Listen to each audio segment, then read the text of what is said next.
Assalamualaikum warahmatullahi wabarakatuh. Apa kabar kalian semua? Semoga di masa pandemi seperti sekarang ini kita tetap diberikan kesehatan dan kelancaran dalam ekonomi, sosial, karir, dan dalam segala hal. Dan semoga pandemi ini cepat berakhir ya, sehingga kita bisa beraktivitas normal kembali seperti biasanya. Oke, perkenalkan nama saya Zaki Amami. Saya mahasiswa Teknik Elektro Unjani. Saya membuat video ini untuk memenuhi tugas multimedia. Ngomongin pandemi nih. Nah, selama masa pandemi seperti sekarang ini, orang-orang dituntut untuk tetap di rumah atau work from home lah istilah kerennya. Jadi otomatis satu-satunya hiburan di rumah adalah ya gadget ya. Sehingga platform-platform digital seperti YouTube, Instagram, Facebook, Twitter, Netflix ini mereka tuh lagi naik-naiknya nih. Nah, sampai-sampai pemerintah akan menerapkan pajak pada platform-platform tersebut, yang mana sebelumnya mereka nggak dipajakin. Tapi di sini saya hanya akan membahas lebih spesifik tentang YouTube. Ya siapa sih yang nggak tahu YouTube ya kan? YouTube adalah sebuah situs web berbagi video yang dibuat oleh 3 mantan karyawan PayPal. Ya PayPal asal kalian tahu adalah sebuah sistem pembayaran elektronik kayak GoPay, OVO, Dana dan lain-lain. Pada tahun Februari 2005. Nah, situs web ini memungkinkan para pengguna untuk mengunggah, menonton dan sharing video. Di zaman serba digital seperti sekarang ini, YouTube merupakan salah satu ya gue bisa bilang ini tuh NGM ya, New Gold Mining, tambang emas atau ladang duit whatever lah. Karena apa? Karena para pengguna YouTube akan dibayar oleh YouTube berdasarkan subscriber dan views dari konten yang mereka buat. Oleh karena itu, gue rasa anak-anak sekarang nih berlomba-lomba ya ingin jadi YouTuber ya. Seperti para panutan mereka ya, sebut saja Atta Halilintar, PewDiePie dan lain-lain.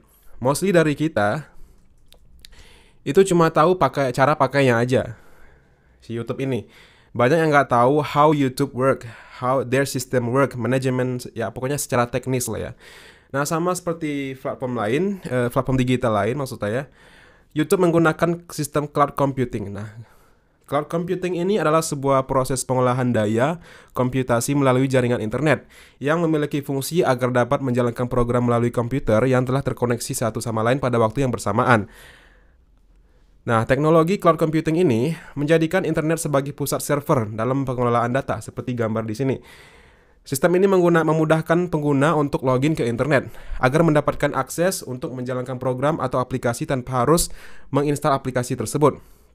Namun, YouTube juga ada dalam bentuk aplikasi, terutama dalam bentuk iOS dan Android.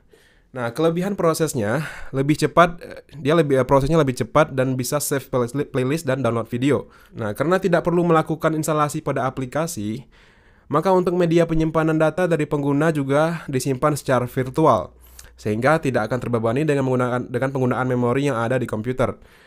Nah, perintah-perintah yang digunakan oleh komputer tadi selanjutnya akan dikirim ke server aplikasi.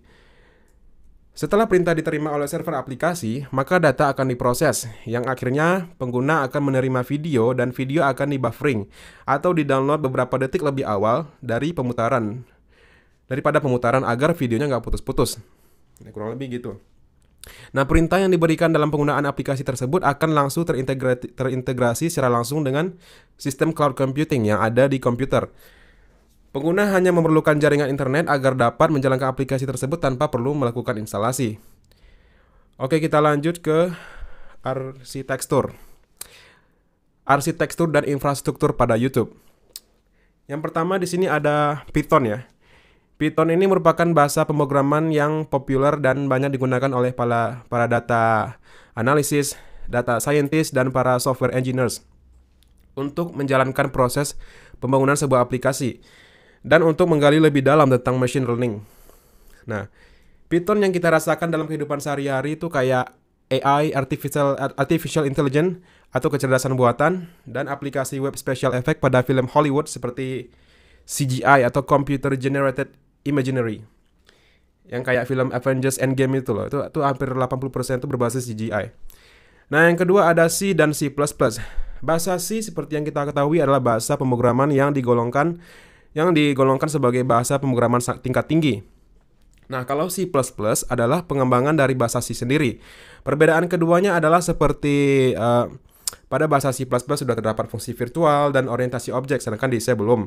Dan di C++ juga keamanannya sedikit lebih baik daripada si C. Ya pokoknya gitu-gitulah. Intinya C++ adalah upgrade dari bahasa C. Selanjutnya ada Java dan JavaScript. Nah, buat kalian yang pernah pakai HP Nokia, yang dulunya masih pakai OS 9 gitu kan, pasti udah nggak asing lagi nih sama Java gitu. JavaScript adalah bahasa pemrograman tingkat tinggi yang dinamis. Ia populer di internet dan dapat bekerja di sebagian besar penjelajah web populer seperti Google Chrome, Internet Explorer, Mozilla Firefox, dan Opera Mini. Next ada MySQL. MySQL adalah salah satu sistem manajemen database yang biasa digunakan untuk mengelola data. Tiap website tentu saja membutuhkan database server untuk menampung berbagai macam informasi, data yang dibutuhkan oleh website seperti username, password, font, URL, dan sejenisnya. Maka diperlukanlah si MySQL ini. Dan yang terakhir ada Linux SUSE. SUSE itu singkatan dari Software and System Entwicklung.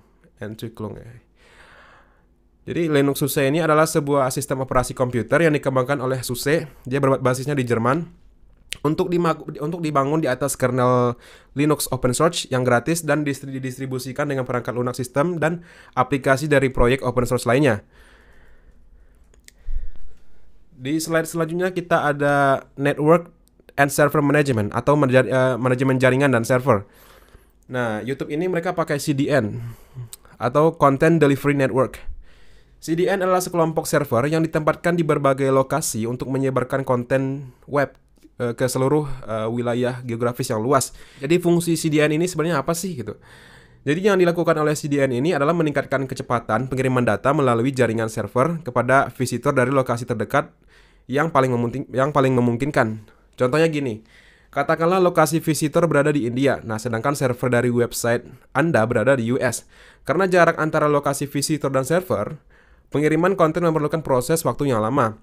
Tapi dengan adanya server di CDN, berada di beberapa tempat yang terdekat, misalkan India, US, Singapura, atau daerah Asia lainnya, proses pengiriman konten dapat lebih cepat.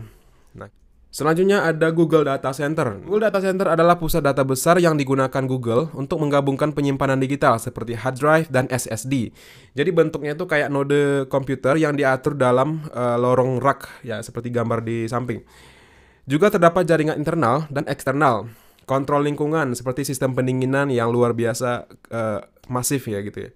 Bayangin aja nih, ribuan komputer bekerja terus-menerus secara terus-menerus tanpa henti. Ya, dia pasti membutuhkan pendinginan yang ekstra gitu. Bahkan Facebook menaruh pusat data mereka di kutub utara agar pendinginannya lebih maksimal dan sedikit hemat daya juga kali ya.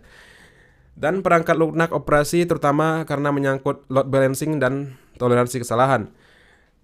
Nah, sejak YouTube diakuisisi Google pada tahun 2006, pusat data YouTube semua berpindah ke Google. Saat ini Google memiliki sekitar 20 data center di seluruh dunia. Nah, kabarnya nih 2020 ini Google buka satu lagi di Indonesia, jadi 21 untuk melayani wilayah regional Asia Tenggara. Keren gak tuh? Keren dong. Oh ya, saya ingin menambahkan sedikit tentang YouTube. Jadi di YouTube itu ada namanya YouTube algorithm atau algoritma YouTube. Jadi ada lebih dari 300 jam video yang diunggah melalui YouTube setiap menitnya. Yang berarti algoritma YouTube berfungsi untuk mencocokkan kebutuhan penonton. Sama seperti Google, YouTube juga berfungsi sebagai mesin pencari sehingga para pekerja di balik algoritma YouTube harus bekerja keras untuk memastikan penonton bisa mendapatkan konten yang sesuai dengan kebutuhannya. Faktor yang mempengaruhinya adalah yang pertama adalah engagement. Jadi YouTube akan menilai seberapa banyak penonton yang memberikan komen, like, dan membagikan videomu atau kontenmu. YouTube juga akan melihat bagaimana engagement tersebut, apakah positif atau negatif. Nah, faktor selanjutnya adalah metadata. Selain engagement, YouTube juga perlu memastikan bahwa metadata yang kamu cantumkan melalui judul, keywords, hingga deskripsi sesuai dengan yang dicari oleh pengguna YouTube. Oke, saya rasa itu saja yang dapat saya jelaskan tentang YouTube. Semoga bermanfaat dan gunakan platform-platform digital sebaik-baiknya untuk hal-hal yang positif. Akhir kata saya Zaki Amami. Wassalamualaikum warahmatullahi wabarakatuh.